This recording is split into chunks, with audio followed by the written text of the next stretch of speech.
podcast where we ask people to show us a little of themselves and tell us a lot about their businesses. Antoine van Buuren, welcome to Show and Tell. Thank you, Shane. It's really good to have you here. I feel like it's a privilege, and I'm going to tell you why.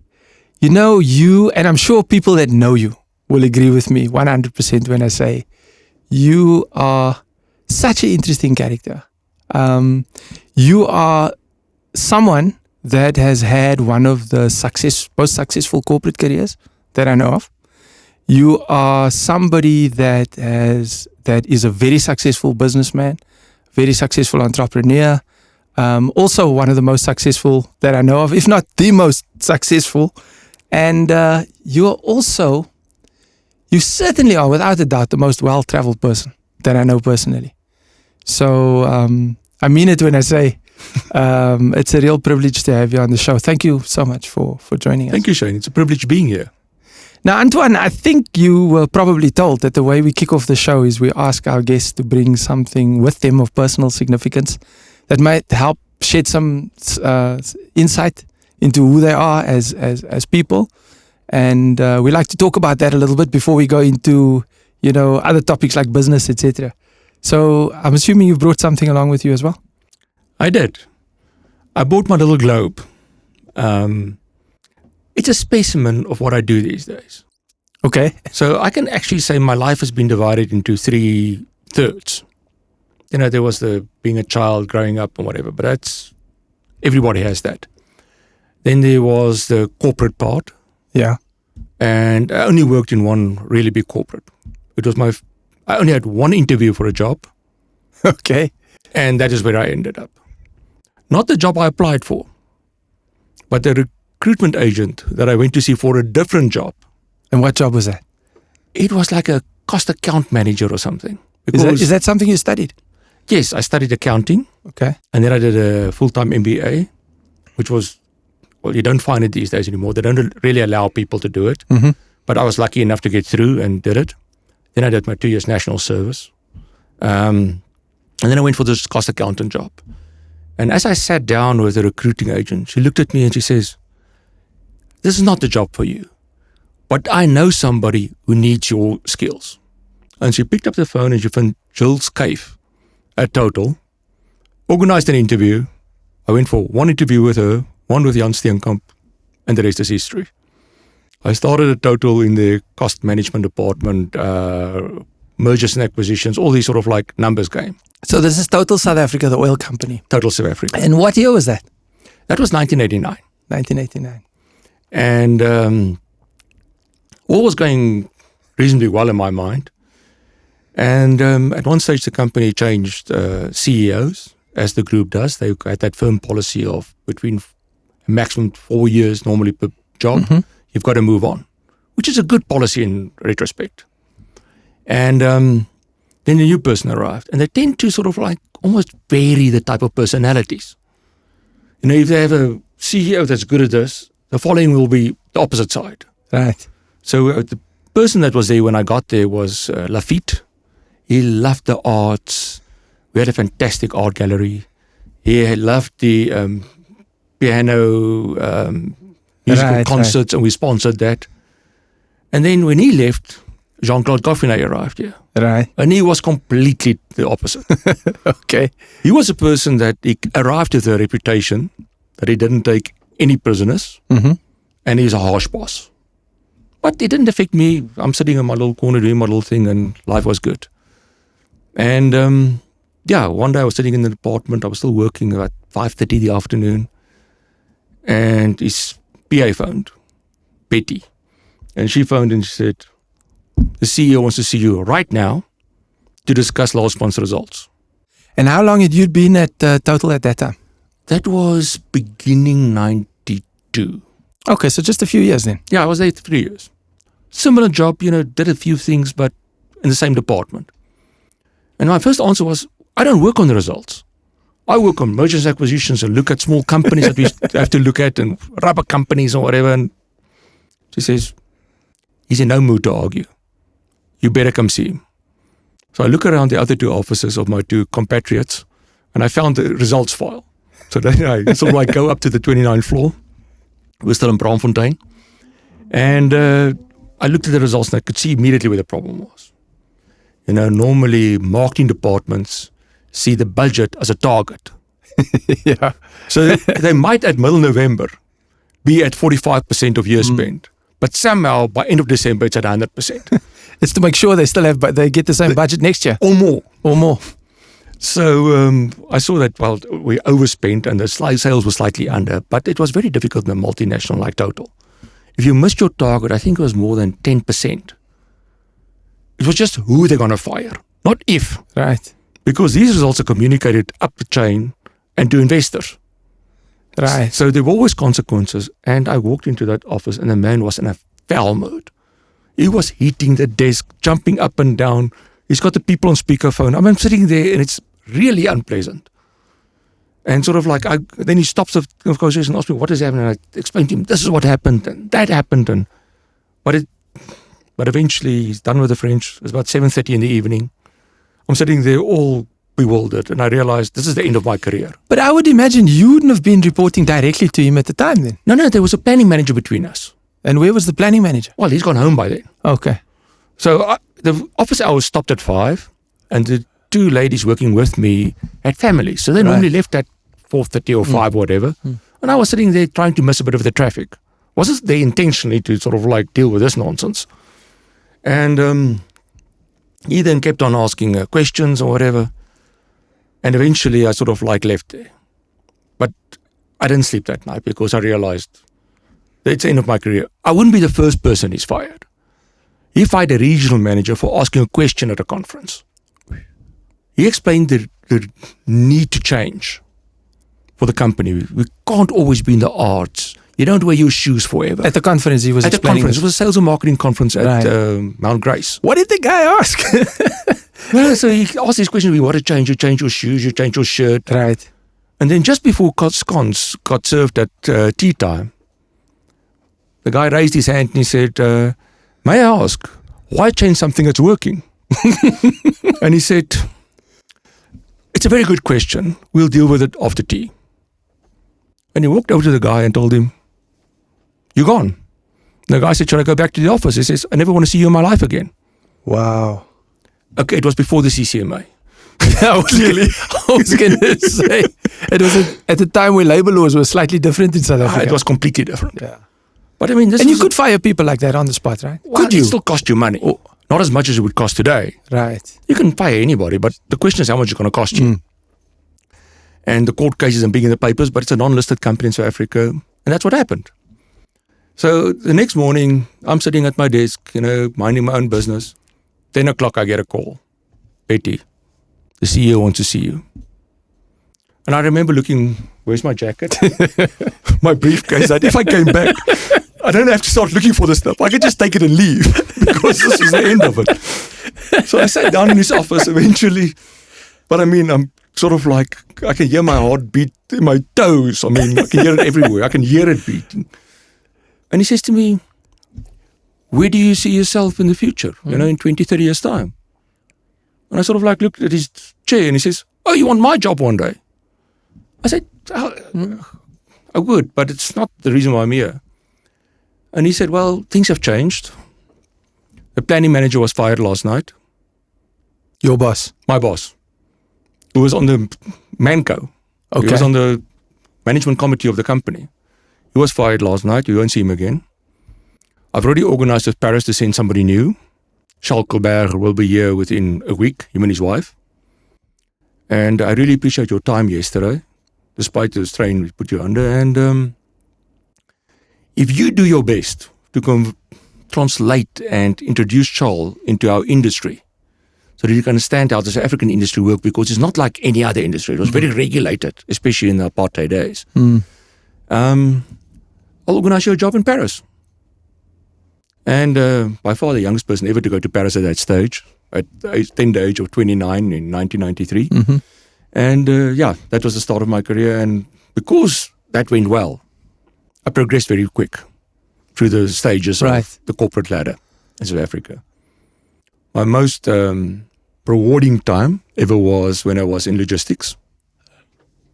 I had a fantastic management team, all old hands. These days you probably don't find it anymore in corporates. I mean, the youngest person reporting to me was 20 years older than me. Really experienced individuals. And then it was probably called distribution. Distribution. Back in the day. Yes. Yeah. And I really didn't have a job there. Instead of just coordinating and do a bit of innovation, the rest just manage themselves. You were appointed general manager of distribution. Yes. Was that your first general management job? Yes. Isn't it also true that you were the youngest general manager? Yeah, 33. Ever appointed in the group or? Well, I don't know the whole of the total group. Or you were certainly in South Africa. Yeah. At 33. At 33 years old. And that was unheard of. That was way unheard of. And the previous incumbent immigrated, Ian Shand. Right. He left. Right. I got the job. I mean, when my boss phoned me and says, I want to appoint you general manager distribution, I'm looking around for candid camera, They're just tasting me. This can't be true. Sure. Nobody becomes a general manager before 45 plus. Antoine, help me understand what it was like to take over a team that's that experienced and that senior. I mean, how did you earn the respect? How did you find a good way of working with him? I must be honest, when I got the job, I had sleepless nights for months on end. Not knowing anything. I've never been in distribution or logistics, either the depot side or the trucking transport side. Yeah. I was never anywhere close to that. So I knew absolutely nothing. And I could just think of all the things that can go wrong in the logistics, whether it's fires, accidents. There are a multitude of things that can go wrong in that part of the business. And I had sleepless nights, countless. And at the end of the day, I found the team very accommodating. I mean, the first thing I tell them, I can't tell you how to do your jobs, to be honest. Be humble. But it also allowed me to think outside the box, which was easier for me because I didn't come from the background. Sure. So on the one side, I was always dead honest. I should be honest. Sometimes too honest. I don't think you can be that honest today anymore. Why do you say that? People take almost umbrage to the fact when you give an honest answer to people.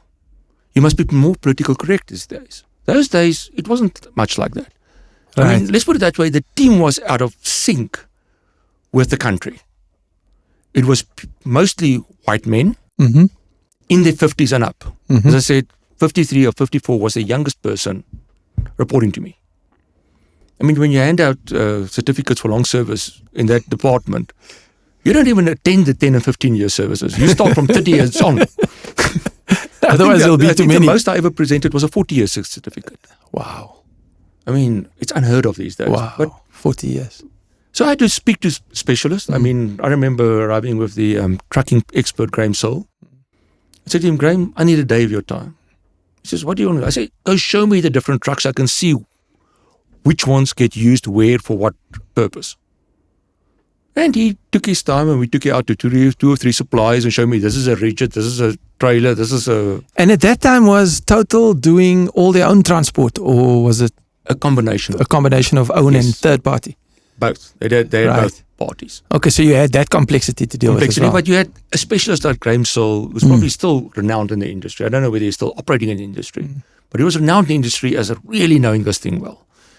And I mean, you had very experienced regional managers and everything in place. So it was a pleasure dealing with the people, but I had to understand what they're doing. But because I didn't grow up in that thing, I had the privilege of asking stupid questions without really necessarily looking more stupid than another person would have. Sure. I mean, I remember one of my favorite moments in the whole distribution department when I learned how to work with the seniors team is the one day we went to Sunnysoft and Christiana. There were two little depots. Yeah. It was a very traumatic day, but that for another day. And while we were there, the two depots were like 38 or 40 kilometers from each other, or 50. But in any case, short distance. And I asked them, why should we have two depots? They all looked at me and said, but we've always had two depots. I said, yeah, but it doesn't mean we should always have it in future. And Taki Aziotis, my numbers guy, said, I'll investigate it and get back to you. And then about 10 days later, I'm wandering around the building. Remember, I didn't have a real job. Everybody do their job. I mean, I'm just sitting there thinking about new things and interesting things to do. And I walk past the corridor, the 26th floor, and I sort of like, Taki, how's the study going? And he became red. And I thought, wrong question today. Taki, I'm sorry, it's not that urgent. He says, no, I'm really embarrassed today. Why are you embarrassed, Taki? He says, no, I should have given you feedback before you asked for it. That's what experienced people do. And I thought to myself, It's true. when you've got a team that's been running the place for 20 years, and I tried to make it a motto in all the businesses thereafter, all the management teams I dealt with. It was much more difficult with the marketing team. I mean, they don't have the same discipline as those characters. But they don't need the same discipline, to be fair. I guess. Yeah, but that was sort of like how it could be done. And there was the other interesting moment that I think was a watershed moment in my conference. The first time I had a conference with distribution, I sat down and I've always ended my conferences since then. So since, what's it now, 97 till 2019. The last thing on the agenda would be Q&A. And my introduction is you can ask any question, but it will be answered and you might not like the answer. You've got to live with it. Fair enough. And on my first... so you can ask any question? But I'm not going to hold back on the answer. Yeah, but So don't complain if you don't like the answer. There we go. Yeah? And that was understanding. So don't ask a question if you don't want to hear the answer. So, I mean, it was 1997. Fair enough. And our first distribution conference went well and we discussed all our things we want to do. And the next thing that came up was sort of like question and answer time.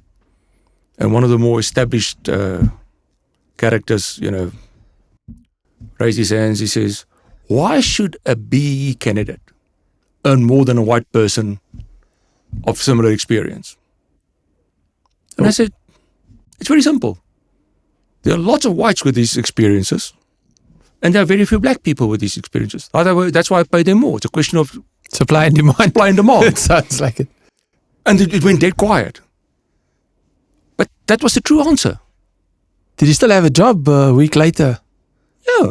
He obviously wasn't there when the other guy asked the question in Gofferday's soapbox or presentation. No, but it was a straight question. Straight answer. Now, I could have danced around it for half an hour. But that was the No, answer. you don't understand. It's because I said, that's the answer. It's supply and demand.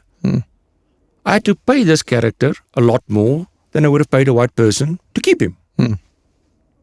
Let's move on. So it was always based on the truth between us. Right. I mean, and a lot of innovation happened at that stage. We improved the transport costs significantly because I didn't accept sums. At one stage, we had to long haul fuel from Secunda to the mine, the Exaro mine in Chishan. Graham came out and he said, we need 6 new trucks full time, just long hauling the product. Yeah. And I said, let's look at the numbers, and I do my little calculator. Remember, I don't understand the constraints. I said, I think we can do it with 4. He says, no, we can't. We need rest periods, isn't this? I said, a truck costs, at that stage, it was like 50 grand a month. And a driver was like 4,000 rand a month. We can just have spare drivers sitting around. The truck can run 24/7. So we ended up having a halfway house between the two, where we actually rented a little house for drivers to switch over to trucks. Yeah. Keep the wheels going. So the trucks were running 24/7 because they cost you 50 grand a month, whether you use them for 10 hours a day or 24 hours a day. So that's where you don't come with constraints. You achieve some things. And the same happens still in innovation today. I mean, if you look at the big inventions that we've had in the last 15 or 20 years, Steve Jobs. Yeah. He had most of these people are really geniuses. I was never a genius. I just didn't understand what were the constraints. But I mean, Steve Jobs said to people, I want an iPod that's this big and this flat. And everybody said it's impossible. He says, okay, but I still want it.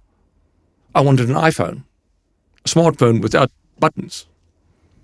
You had completely revolutionized music.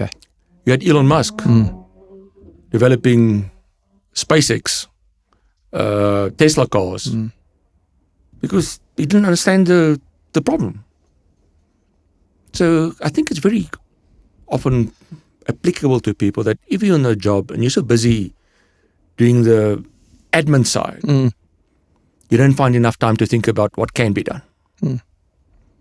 And that's why levels of work are so important in the business. But that was my first GM job. Yeah. And then what did you move on to? Then I became GM retail. Best job in the fuel company. I mean, you had fantastic, again, a fantastic team. You build sites, you manage them. Right. So this is where you were in charge of the department that ran all the retail service stations in South Africa. Yes. With the marketing, the shops, everything. Okay.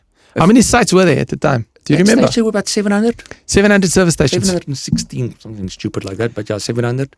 Okay. Had a nice capital budget to build new sites and revamp them and find new sites.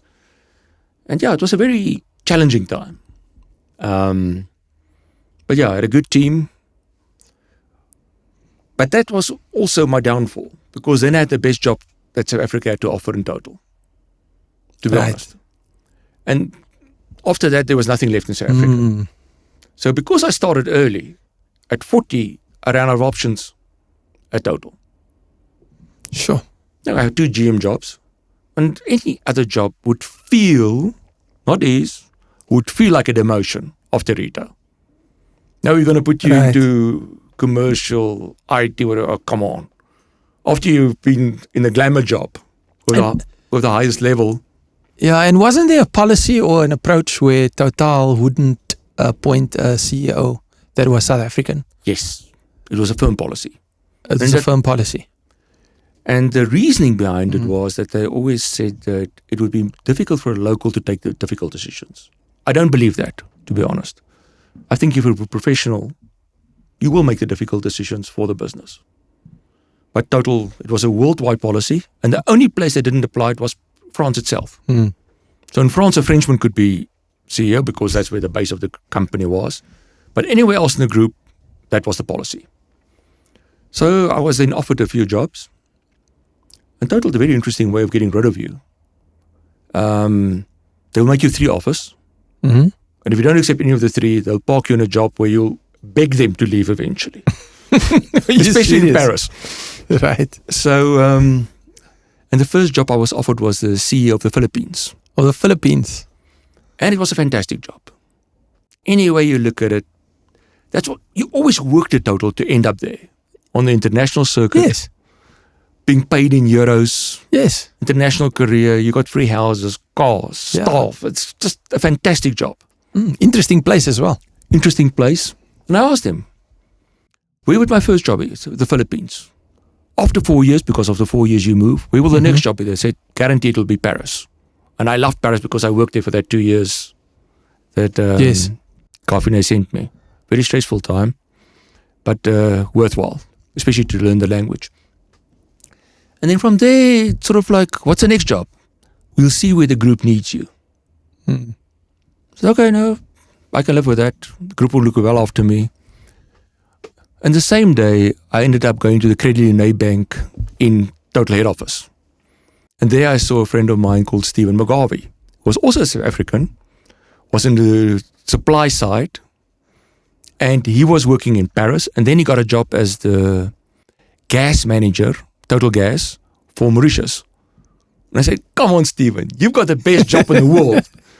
I mean, how many customers could there be in Mauritius? What a better place than Mauritius. I mean, you can drive from north to south in 2 hours. Sure. If you work more than 3 hours a day, it must be a very difficult day for you. And he said, yeah, it's not the same. I'm currently in Mali. I said, oh, Mali, isn't that the place where once every 6 months the company buys you a container to take the things you need there? So they used to do that, but they stopped doing that. I said, what do you do now for the things you need? I said, no. If I come to Paris for business, I fill my suitcase with necessities like toothpaste, soap, and those sort of things. I said, when I come to Paris, I buy things I can't find in South Africa. Yes. It would be a fancy red wine, or chocolates, or, a delicacy or something nice. Yeah. A foie gras, whatever. Yes. And that played a bit on my mind, I must be honest. When I got home, it did bother me the fact that after 8 years, I could end up there. And by then you'd be 48. Yeah. And it's difficult to change careers. Yes. But I was still on my way to the Philippines. So I went to see the Philippines beginning February. And as I got home, my friend approached me, my lifelong friend in 1978. He says, we always said we should do a business together. I found an opportunity. I think we should start a pharmacy to deliver people's medication to their houses. And did a few sums. Right. It can work. And I went back to Total and said, I'm not going to go to the Philippines anymore. I mean, I thought my boss was going to fall out of his chair because we're just talking, when will I leave? And now I'm not leaving at all. And then I resigned on very good terms with Total. I should be honest. They looked very well after me. What year was that, Antoine? That was 2004. 2004. And we started this pharmacy. But my friend did warn me, for the next 2 years, every morning you're going to wake up and ask yourself, what did you do? And I can be honest, it wasn't 24 months, it was 21 months. But every morning I woke up and I thought, what have you done? Your career was done as you wanted it. You had a great job. You got exactly where you wanted to be in your life. And now you've given all of this up to start a business that doesn't look like it's going to make it. Yeah, from there you would have had your choice of CEO jobs. Exactly. I mean, had you stayed in corporate? No, I would have. So you're not someone. I just want to say something here because I know people that don't make it in corporate and then they pivot to business or they become entrepreneurs. But you were doing spectacularly well in corporate, and despite that, you decided to go into business and leave that. Hence the question: why did I do it? Why did you do it? Well, I can say the things that played in my mind was it'd be nice to have a business. And at that stage, my mother's health wasn't fantastic. And to be in the Philippines is very far to come back, if in case of need. Right. So that did play a role, but I can't say that was the convincing role. I thought, and there was the bit about Mali. Mali did play a bigger role. I mean, if I had to be in a place where I had to go to Paris to buy soap and toothpaste, it wouldn't do it for me. I'm just a creature of comfort. And so I ended up resigning there, starting this pharmacy. And I mean, it was a terrible time. We were losing money hand over fist. And we didn't have a big corporate funding us. Right. We were 3 individuals. This is your own money now. It's your own money. And what changed after 21 months? Because something must have happened at that it juncture. became more profitable. And eventually we sort of like after, I think it was about 18 months, we started to break even. And you could see the light after 21 months. And you thought, it's actually got a future. But I can say up to that point, a lot of my friends afterwards asked me, why don't you sell us shares in the business? I said, I couldn't do that to you. I wasn't convinced it was going to make it. Wow. I mean, honestly, from having sort of like a bit of money in the bank, you had a pension fund, a house paid off, your car was paid off, you were living a good life. I mean, I was earning a reasonably good salary as a GM. Well, I earned a fantastic salary, let's be honest. As a GM at that stage and very few expenses, I lived well. And to give all of that up and have zero salary ad infinitum, and then take that money that you've had stashed away and use it in this business. I mean, there was a time, I can be honest and say, I was at a point where my house was bonded again. I had a car on debt, and I didn't have a pension fund or any savings left. Sure. And then you sort of like, you feel that immense pressure. You literally put it all on the line. Put it all on the line before it changed. And the thing is, you're earning this salary. You said it was a pretty good salary. And then it's gone. And then you not only don't have the salary, but you actually lose money, as you mentioned, for many months.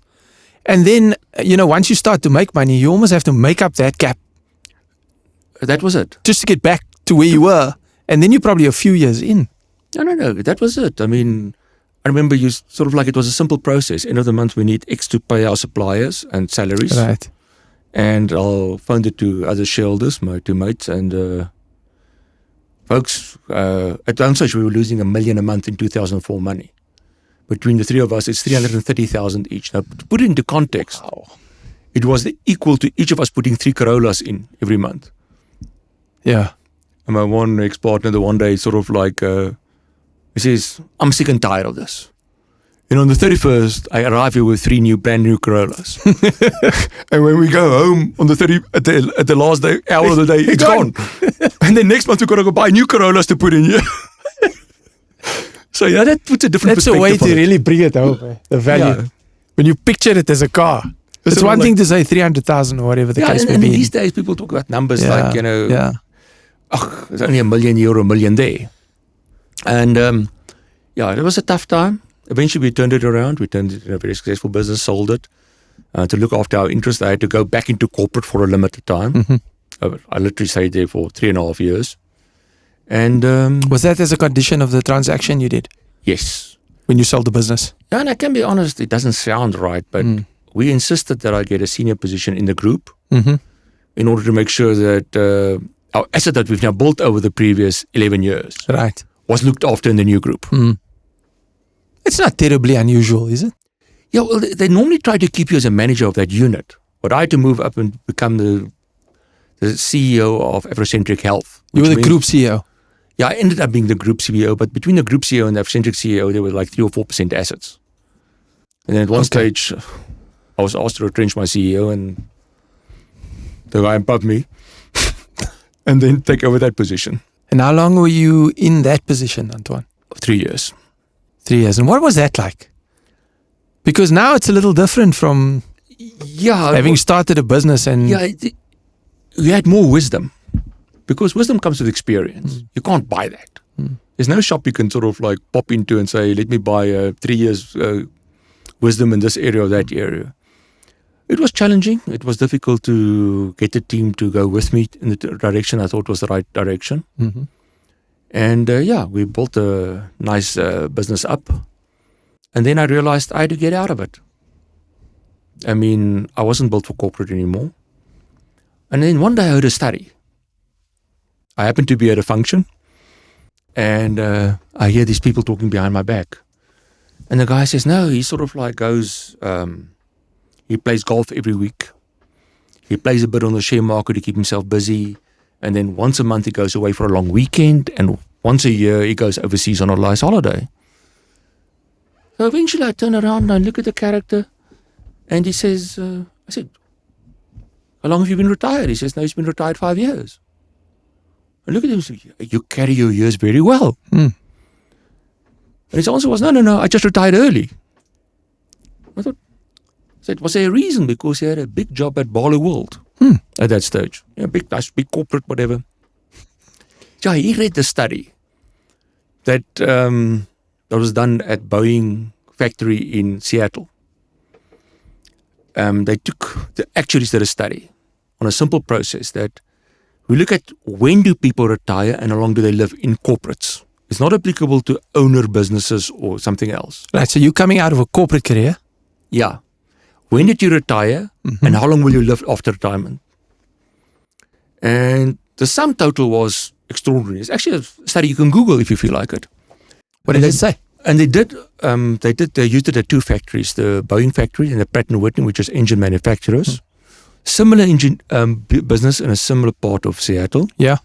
Literally across the road from each other. Clean engineering, fairly safe, so you can compare likes with likes. And the study said that if you retire at 55, you'll probably live till you're 82. You retire out of corporate. At Out of 55, you live till 82. In the US. In the US, the actuaries worked it out. Right. Not in all corporates, the Boeing factory. Boeing and Pratt & Whitney. Pratt & Whitney. Right. So you retire at 55, you live till 82. But if you retire at 65, until when would you live? What would you say, Shane? If you retire later. Yeah, so you work an extra 10 years. I'm assuming you don't live as long. No. So the question is, how much shorter? I have no idea. A third? Well, I wouldn't expect it to change too much. Well, and that's where it's worthwhile reading the study. Wait, hang on. I just want to make sure I got this clear, mate. So, similar conditions, similar You're in the same environment. corporate. You are in corporate. So you're retiring at 55 and you're retiring at 65. I retire at 55. At 55, you're living on average till about 82. 82. Your life expectancy. Yes. Okay, and at 65? 67. No. No, it can't. No, it's not even funny, but it can't be. 67? Yes. No. You can't live 2 years more. And there's a reason for it. What is it? Work stress? Or? It is work stress. What creates a work stress? There are a couple of factors. And think about it just sort of like normally. Okay. First of all, technology changes. And it's difficult to keep up with the changes. There's always in a corporate the younger people that want to get rid of the older people. Right. So there's constant fight to keep your position. Mm. And these things build stress. And stress is one of the biggest killers. We always hear it, but we don't always see it. So 67 is the number. And I can call it from a personal example that I took over an Afrocentric at August 2015. And the previous CFO resigned end of June at age 65. And he didn't make it 2 years. Wow. It was before I got there, but it was still when I heard that he passed. It's a hectic statistic. And you can imagine just the extra stress from can't cope with the new changes in the technology because it happens exponentially all the time. You know, if you think of what happened with technology in the last year, from an AI perspective, these things change so quickly that it creates stress. Yeah, and even more so when you're older, I'm sure. Yes. It's very different being 55 and keeping on to this job or 65 in a all the corporate younger people are environment. pushing to the moment that we can get rid of this senior manager, I can get that position. So there's always this pressure from the sides that creates a stress, and that's the effect. Now, I remember being young in corporate and noticing, and it was quite different. People in their 50s, they seem to have a different agenda to the one you had. Yes. You know, they were telling you to slow down and, you know, don't try and change anything here. We've always been doing it this way. And I didn't realize as much what their agenda was until I got into my 50s. And then I started to understand what they see over the next 5 to 10 years is very different to what you're seeing when you're 25. And that's why it's important to surround yourself in your own business, like yours, with the right people. For sure. With different time perspectives and different attributes and different qualities. That's true. I mean, the question of what has stressed you. In 2021, I love traveling. Okay. So at the end of, during COVID, we couldn't travel out of South Africa because we were banned everywhere. Remember, we were creating new viruses. No, we just found them. We didn't create them here. 6 million people can't create more viruses than 7.2 billion people. It's simple mathematics. Right. But we found them because of our exceptional quality in terms of virology that we picked up through many years of dealing with HIV. So our virologists were just so much more advanced than the rest of the world that we picked up these new strains. So we were banned from going anywhere. And the only country that I could travel to, that I wanted to travel to, without a 14-day quarantine, was Mexico. Right. And I loved it there. So after I went there in December. And that's why you chose to go there? Yes. I mean, I had a lot of... It wasn't on your list? No, I can honestly say I had 4 different holiday plans for that December 2020. 4. And I just had after the one, cancel this one, and then book that one, and then that's not going to work, and then book the next one, and eventually I ended up going to Mexico. Right. Because I loved so much, I went back in the following year, 2021 in March. So you'd be retired by then? Yeah, I retired in March 2019. Okay, and you decided to go traveling? Yeah. And because I really enjoyed it again, I went back in July. Because still we couldn't travel anywhere else.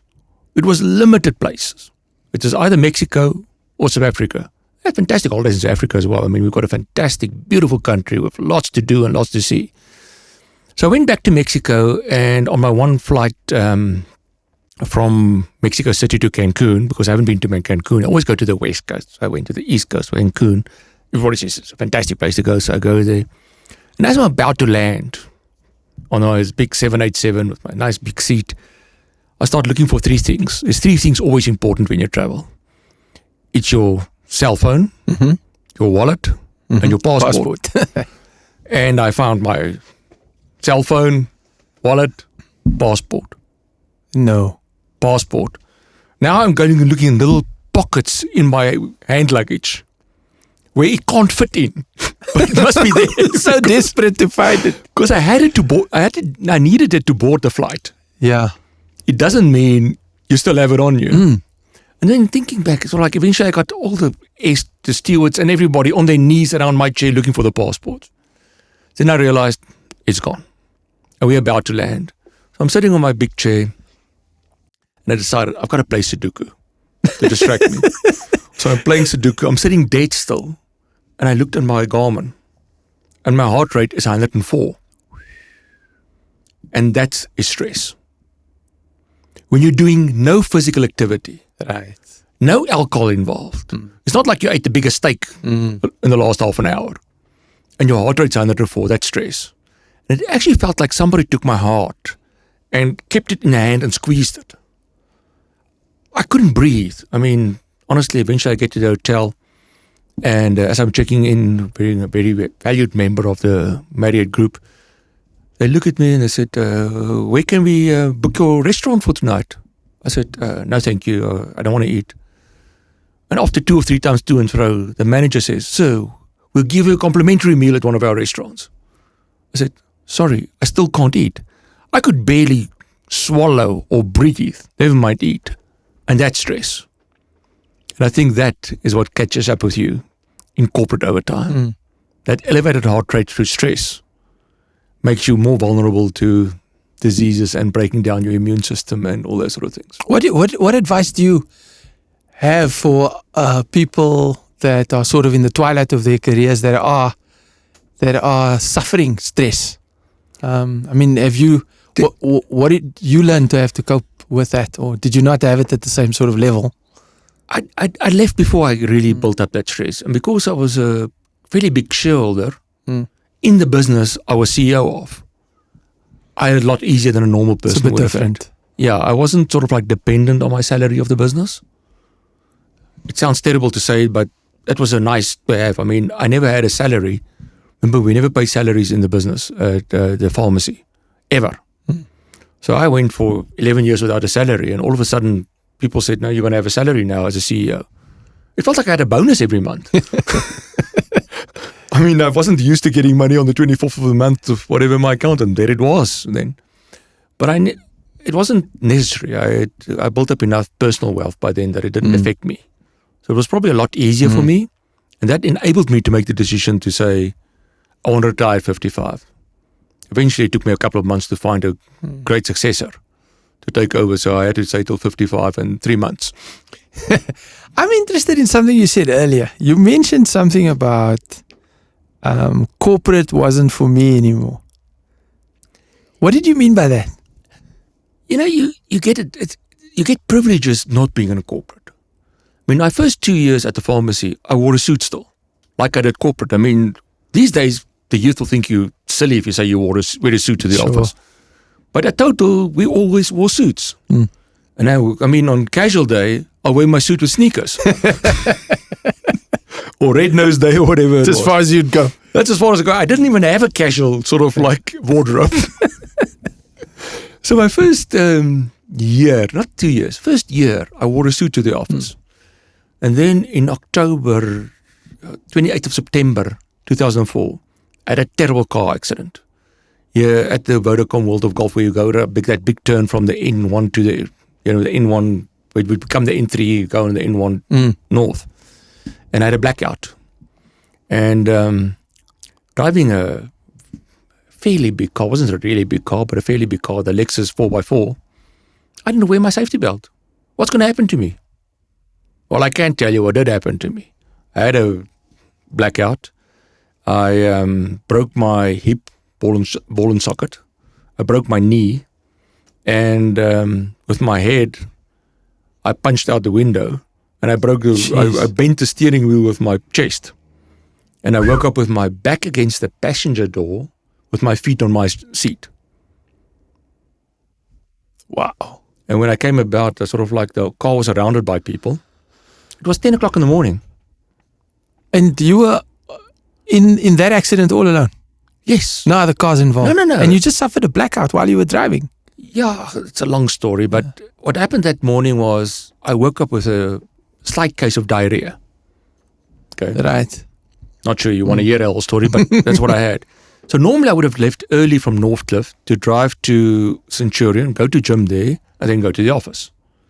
That morning I woke up, I've been once or twice too many to the bathroom that night, and I didn't have the energy to get up. So I slept further, and I thought, no, I've got to wait for the traffic to die down, so I leave at 9. So I got up and got ready and get in my car and driving to work, and got a call that upset me. We had just passed Rivonia. And I said to the guy, I'll phone you when I get back to the office, and I put my phone down. And the next thing, I'm going to pass out. And I tried to pull to the side. And what was it? A blackout. And my car just kept on running straight forward, 120 into a tree. So the tree did stop the car very well, and my body paid the price for not wearing a safety belt. The car behaved fantastically, I can honestly say. Was it not a Lexus or a really super safe car, I wouldn't be here today. No question. And it was a life-sharing moment for me. I mean, the funny part was, I get to the hospital and they're all worried about, why did I pass out? Because that's the question, why did you have a blackout? And they did all the tests possible. I can't remember what the first day cost the medical aid in terms of, they did all the tests possible. And at the end, the only thing they could find was that my water level in my blood, so I was slightly dehydrated. And that compared to, simultaneous with the change in blood pressure can make you pass out. So that's the reason why I had a blackout.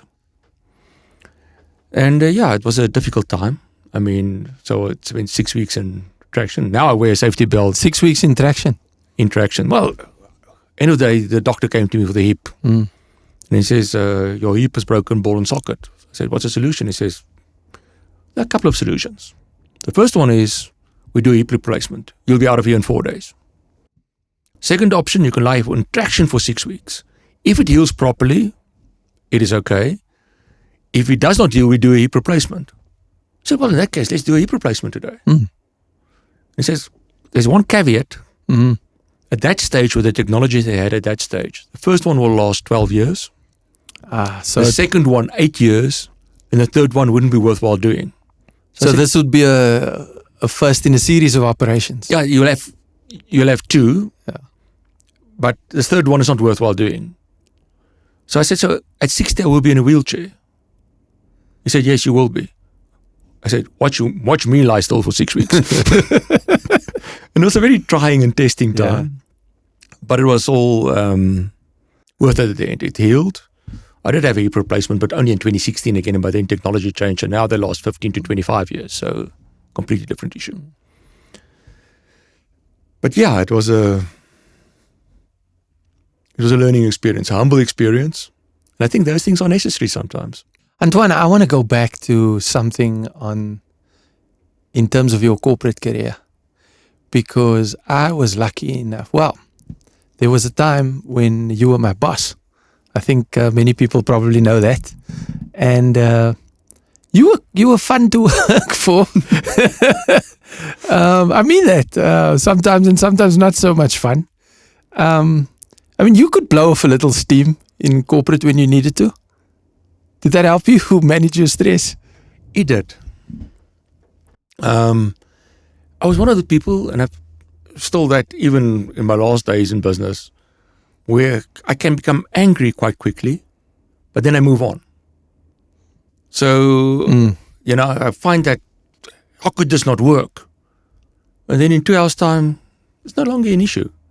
I told the person how I feel about it, and then you sort of like move on. So, but getting back to the stress on how to deal with why I wasn't suited for corporate. Now I get back to the office, and because I now have sort of like a brace on my leg, I can't wear a suit. So I started wearing shorts to the office. And everybody from the corporates that came by, the pharma companies, will say, you're so fortunate, you don't have to wear suits. And I realized I don't have to. So I said the dress code at the office is whatever makes you comfortable. Yeah. And it became the dress code for the business. I don't care whether you come in shorts, jeans, tracksuit, sneakers, whatever makes you happy. And that enhances productivity. So yeah, I went to shorts in summer, and then in winter when it's cold, I'll wear jeans. And that was my dress code. So to go back to corporate, and you have to almost dress up a bit sometimes. It felt different. And that's what makes being in your own business a lot easier than being in a corporate. And it made it easier to deal with the corporate in that environment. But yeah. I think a lot of people in the corporate environment, certainly some that I worked with, would describe you as quite tough. Did you see yourself that way? Yes. I was never an easy person. I set very high standards, but I always supported the people as well. So although I could be tough and not understanding the problem, if they always came to me first with the problem, I'll resolve it for them or help resolve them. But I don't want to hear from problems from the clients or suppliers or anybody else. I think you need a strong team where people trust each other. And as a team, one can always achieve more than individuals. But I was never an easy person to work with. I never had any doubt about that I'm a fun person and everybody loves working there. But I guess being tough can also help you get the best out of somebody. I mean, being easy on them is not necessarily going to achieve that. Different people need different ways of managing. Okay. So some people you'll get more out of cooperatively, some people by being more tough, but it depends on the people, and it helps you over time to understand people better so that you can deal better with people. And I can always say, in my corporate career, I normally got people to do what I wanted them to do. I had one failure, don't have to go there, but eventually I realized that me and this person will never be able to work together. And one of us will have to go. But those things happen. You've got to deal with that. Sure. I want to ask you if you remember a story. There was a time when I was working for you, when you called me and you told me I needed to write up something for the board pack. And I thought, wow, finally I have an opportunity to, make a contribution towards a board pack. Never done that before in my life. And I went away and I spent, for a paragraph, I probably spent 3 days writing it, right? I put some serious effort into it. And I applied sort of my best English to it and my best punctuation and grammar, spelling, all the rest. And I sent it to you. I think, there was email in those days. This was the 90s. But it was just after the 90s. I sent it to you. It must have been about 2000. Yeah. And you called me. You called me and you said, come visit Uncle Antoine. That's what you said. I remember that quite clearly. And I came downstairs because your offices were at the bottom. Yes. In a place we used to refer to as the Green Mile. And I walked in there. And when I walked in there, you had the physical printout of what I'd written. I don't know if you remember this. I do, actually. And I stood at the door and you said, you took what I'd written and you crumpled it up and you threw it at me and you said to me, what shit is this? And you threw it at me. And I remember it hit me and it fell to the floor. And I thought, fuck. I put a tremendous amount of effort into writing this. I thought it was written in brilliant English. It was quite descriptive of what I was looking after at the time, which I think was the entrepreneurship program. I remember that. And I felt so deflated. And I bent down and I picked up that piece of paper and I was on my way out. But before I left your office, I realized I didn't know what was wrong with what I had written. So I turned around at the door and I said to you, Antoine, what is the problem with this? And you said, it's for the board. Facts, figures, straight to the point. Not a lot of blah, blah, blah and a lot of flowery stuff. Just give us the facts, the figures, and let's be very clear on what it is that you're busy working on, what you're planning to achieve, and send that to me. So I thought, okay, good. I'm glad I asked, And I left and I went and I prepared that piece. And then I sent it to you. And do you remember what you did? No. You did nothing. You didn't call me. You didn't say anything. So I decided to come and see you. And I came to your office. It was probably a couple of days later. And I said to you, Antoine, how did you like the second version? And you said, are you fishing for compliments? So I said, no. And then you said, just go. And I left. And I learned something that day, I I thought to myself, wow, I thought I'd done a pretty good piece of work and I wanted some recognition for it. But I learned that your standards are really high and that there's a part where you must just do the job that you're supposed to do and do it in the right way. But that you must also ask if you're not sure about something that you've done and that you're not clear on. Absolutely. And I learned that from you, and I've taken that with me. There's another couple of things that I learned over time. Yeah. I mean, that's what I say. You can't go and buy experience one morning at a shop. Mm. You got to live through it. A wonderful thing that I learned about business, another snippet, was in 2010, as we were preparing for the World Cup. Our client was in Joburg, and our office was in Pretoria. And to take the N1 to the offices in Sandton could be anything from 30 minutes to an hour and a half, depending on the roadworks. And we had a meeting there at 2 o'clock. But it was firm with outside people, and you don't want to disappoint your client and being late. So we left at like 12:15. And that was the day where it was a 30-minute drive. So here we at 1:45 in Sandton, right next to the office where we need to be. And I said to my pharmacy manager on there, I said, let's go to Tasha's and have something to provide. And she had a carrot cake and a cappuccino, and I wanted to have a chicken breast sandwich. And but I said to the waitress at that stage, I said, but it's firm. I need to be out of here by 1:45. Not later. 1:45, I must be finished eating, paid, and out of here. And she took the order and she walked away. The next thing, the manager comes over. I said, sir, we will not be able to fulfill that order.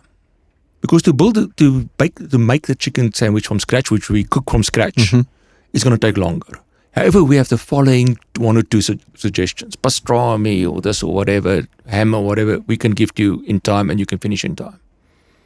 And I was sitting back and I thought, what lesson is there for business? The lesson is, if you can't solve a problem, escalate to somebody you can. Right. So that the waitress went back and said, we're going to have this character who's going to be unreasonable in the next 30 minutes when he hasn't had his food and make a scene which upsets other customers. Why don't you go have a chat to him and explain to him the options? She saw it coming. She saw it coming. She anticipated it. Yeah. The guy came over. I had my little pastrami sandwich. I was out of there by 20 to 2, happy as can be. And I've used that example many, many times in business. So it's important to understand that sometimes you got to accept that you can't solve this problem. But somebody up the ladder can solve this problem. Antoine, earlier I mentioned that you are definitely the most well-traveled person that I know personally. Do you know how many countries you have visited? I must be honest, I don't count. But I know it's well past 110 or something, or 120. Over 100? Yeah, well over that. I can honestly say that at this stage, there are no places I want to go that I haven't been yet. There's also a lot of countries I haven't been to, but it's not for me urgent to get there. But I love going back to the same places. People don't understand that. People generally, but you've been there. Yes, but I like going there. I enjoyed it there. I still go back to Mexico once a year, since they captured me then. I go back to a place like Paris where I lived for 2 years. I go back there often. So I've got my favorite places that I go to more. And not so long ago, you were on top of the world.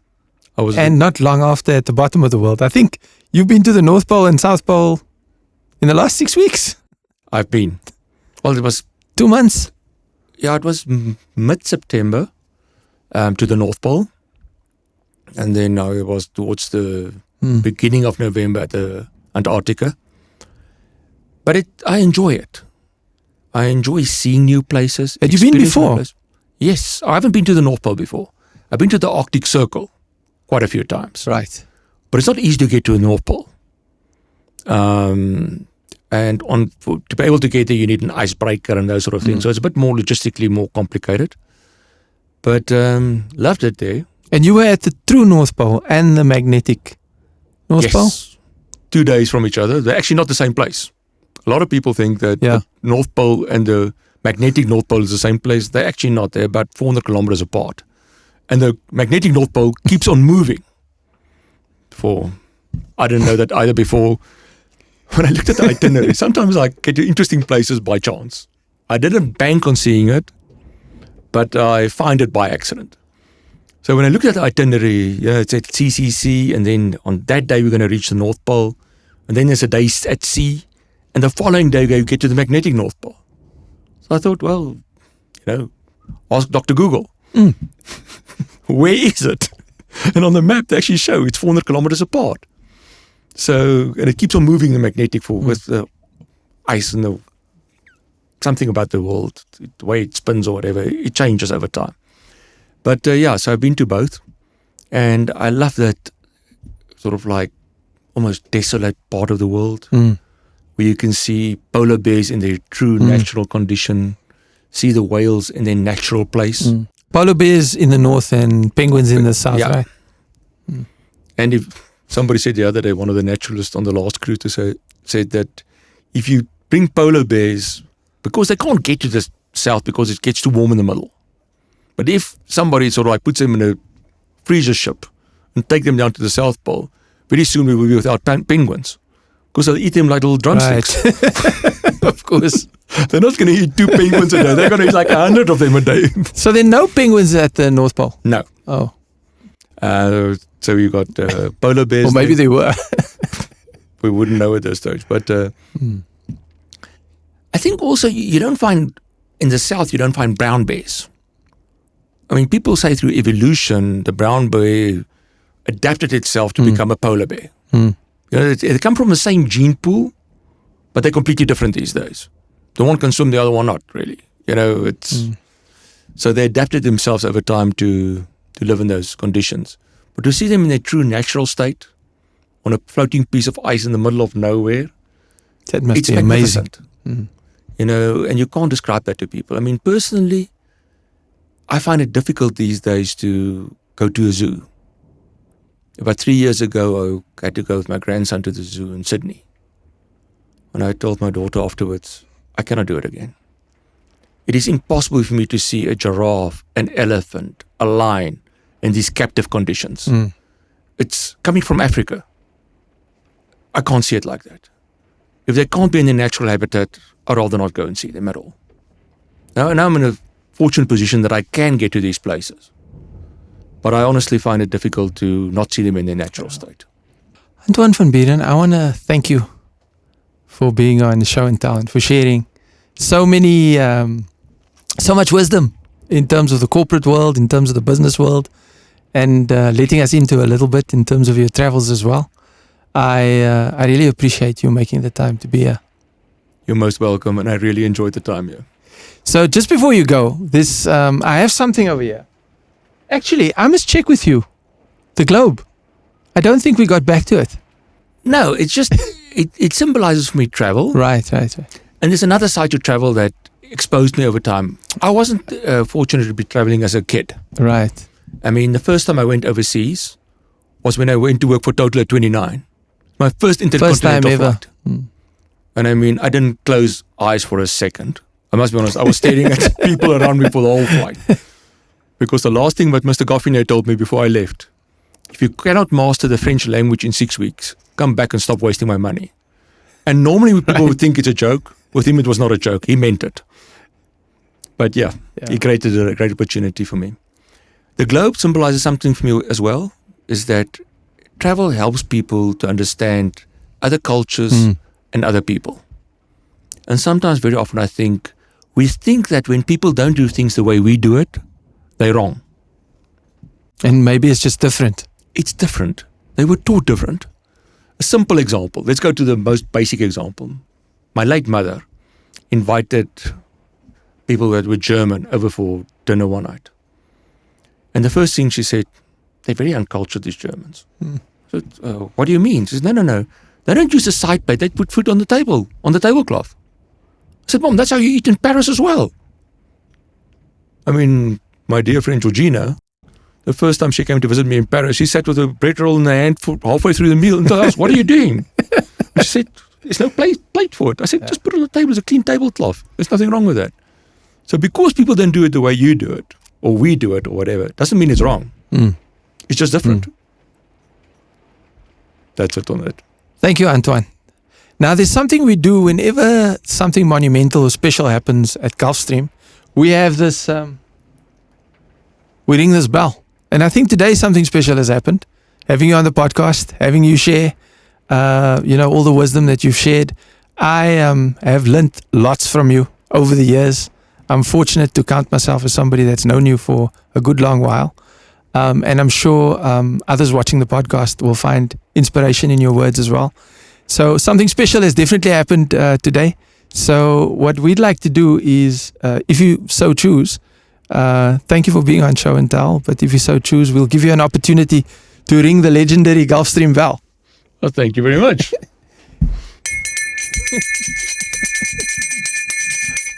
Thank you. Thank you, Shane.